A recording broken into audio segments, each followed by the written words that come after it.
I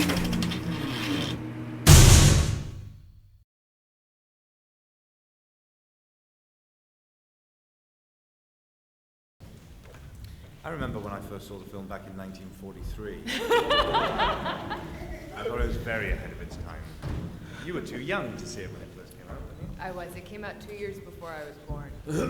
But it was always a part of the culture. I was aware of it because of the video game, because it was kind of this cool retro thing that I was aware of because it was just a part of the zeitgeist. I don't know, but I just always knew it was cool. And now we made it cooler. I never saw the original until, I think, about 2003. And I'd seen it on a laptop overseas somewhere. And, a pal had to show me. He's like, "You never seen the original TRON? Or you never seen TRON?" I said, "Well, no, I'd never even heard of it." He goes, "Oh, I dig this." So we sat back and watched it. I just thought it was a trip. Well, it was like nothing I'd ever seen before. Especially at that point, it being, 20 years old, it still, played so well. Our story is a father-son story. It's a story of Sam Flynn in search of his father who disappeared into the ENCOM mainframe 20 years before. So, when you make a movie, you have to kind of make difficult choices on what you're going to focus on. And for this story, we chose to focus on the story of Sam and Kevin Flynn, as well as the kind of instrumental role of Tron and Alan Bradley in that story. But the character of played by Cindy Morgan is in the Tron universe, however, just not in this particular story of Tron Legacy. I wanted the movie to feel like we had been pulled into the computer and we shot it with motion picture cameras on the inside. And as far as 3D goes, this film just seems perfectly suited to it. We use the new generation of the fusion camera system developed by James Cameron. We used a newer generation camera than Cameron used on Avatar, the Sony F-35, and it just creates such a beautiful image. And I'm really happy with the decision to go 3D because it is a lot more work. It does cost more.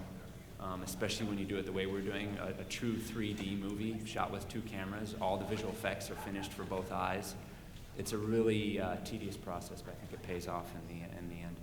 Well, I had heard of rumors that there was going to be a sequel to Tron for many years, maybe 20 years, and I kind of gave up on it.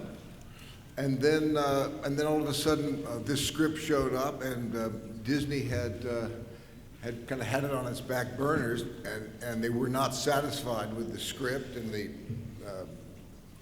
so they waited, and I'm so happy they did because we got a good script, and also they held out to find the right guy to be at the helm, and with Joe, I think they really found a terrific leader. The look of Tron is unique. It's one of the strongest things about it. And there is a sense, now that it's moved into the next generation, that it really is sort of a founding myth for an entire generation. It's almost like it's been held back. And now, when it came back, you feel all the energy you missed over the last 25 years. The difference was when we made the first film, all we had to do was dream and about what the technology might do, but we didn't really get involved in what the technology would do. And as time went by, we've now reached the point where Sean and Joe and their generation has had to make this real. And technology is all about bringing people together. The original movie, we're certainly looking at doing something special with the original movie. No date has yet been determined. And certainly for Tron Legacy, as far as the DVD and the Blu-ray go, I think we will, there'll be some very cool materials on it. And I also think with, we'll be taking a hard look at 3D on that front as well as we get greater penetration of 3D TVs into the home. So certainly we'll try to be as kind of forward leaning as we can when it comes to both of those. And certainly I think you can expect Steven's original film in an exciting format sometime soon. But I believe the musical is coming out before that. Yeah. Tron on Ice is also coming out. Tron. It's going to be called a Tronsicle. It's a whole new. There was a Tron on ice. I know. I know. It's been on ice for 25 years.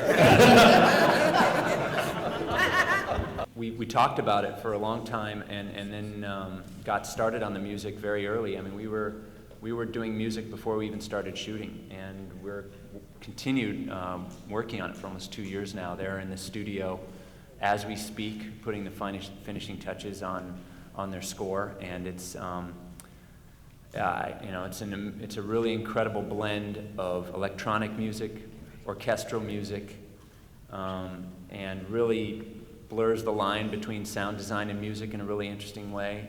It's a new direction for them that they're really excited about, and it's so tied to the film because we've developed them together. It's really just an amazing kind of fusion of music and picture that I'm really happy about. And didn't they base their look on Tron? Yeah, absolutely, absolutely. We certainly, as a company, are kind of looking at all the applications of the Tron universe. We think a ride would be pretty cool too, but it's I think just too early to know if that'll happen or not. Those rides take a long time in development. I think the company's really, really excited about the world that this team has built. Let's get the musical done, then the ice show, And the ride. then maybe we'll turn our focus. Well, the idea of working with Jeff again, or finding out where these characters went after all these years, what happened to them, that's what intrigued me. And when I first read the script, I was just thrilled by it because I had no idea that Alan Bradley would become such a lost soul to me. It was such a great take on these characters, and it seems so absolutely real. I was just thrilled by it, just thrilled. And I think you are going to be. It was amazing. No, it was amazing. It was amazing to watch Olivia in this. I can vouch for that. It was totally revolutionary. You know, this has never been done before. We were wearing electroluminescent lamps woven through layers of neoprene and all these other amazing materials. And it was an honor to be able to wear something like that was changing the way that every other department was working on the film. You know, it would change the way the scene was lit, and opening us up to all these kind of interesting possibilities. And it was really beautiful, and we would get really excited every time the suits would turn on, because you look around and just kind of, gosh, this is really amazing. And they made this little sound, which the sound department loved. And at the beginning, they got this sort of process that they do. Well, first you got to train immensely for the suit, and they do this thing called cyber scan, where they basically create this suit out of every curve and sort of, every sort of definition of your body, so it's just completely exact and fits like a glove. And then the greatest thing is you go into a dark room and, one of the producers has their kids around, you light it up and they just go, ah. So I think that's the most satisfying bit. There was a great moment before every take where you'd say, right, sound rolling and camera, and just before they'd say action, they go, and light them up, and action. And so in the scenes that I was in, there were a lot of people in the scenes, and so just before they said action, they go, and light them up, and suddenly the whole room would go, bing! And you'd forget to act for a little bit. Wow, that's so cool. Oh, shit. And all we had was spandex tights with magic marker on it. And a dance belt. And the dance belt. Yeah, dance belt. The first male thong.